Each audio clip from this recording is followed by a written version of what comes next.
Amid angry mobs refusing to back down, the opposition frontmen have been booed at by the crowds in Independence Square. One leader's push to maintain a truce were met by the crowd's demand for revolution, and they've been getting louder, as our Alexey Yaroshevsky now reports. Kiev convulsed by violence. Molotov cocktails, pitched battles between protesters and police. A capital city spiraling out of control. And amid it all, it's the radicals and extremists who are spearheading this violence. An Israeli teacher in a Kiev synagogue, Dov Glickman, is following it all from his hospital bed. 24 hours before the violence erupted, he was beaten and stabbed by an unidentified man. It was the second attack on a Jew in as many days. We asked the local Jewish community to comment on the matter, but they refused, fearing retribution from far-right groups. Those watching on from abroad are also deeply disturbed by recent developments.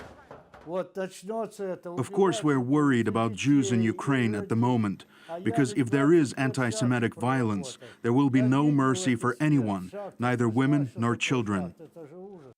With Nazi or fascist images clearly on display, the concern is that even the nationalist leaders are no longer in control of their supporters. And the evidence of support for Ukrainian wartime leaders who led death squads against the Jews is apparent on the streets of Kiev. Right beside the stage at Kiev's Independence Square, the heart of the protest, there is a big banner with Stepan Bandera on it, the 1940s insurgent leader in Ukraine. But despite there's lots of controversy surrounding his role and history in many countries, this would hardly surprise anyone in today's Kiev.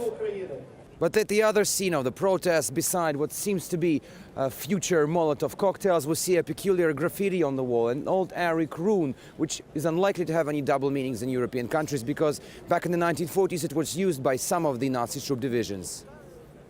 Now that ultra-wing activists have become the core of the protests, some analysts say this paints a bleak picture for the country. Most of those rioting do not take orders from our legal opposition forces.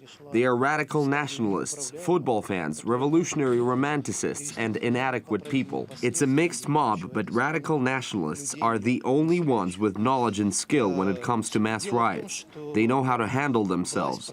It's not only unsafe for the public, but also for the future. Alexey Yaroshevsky, RT, reporting from Kiev in Ukraine.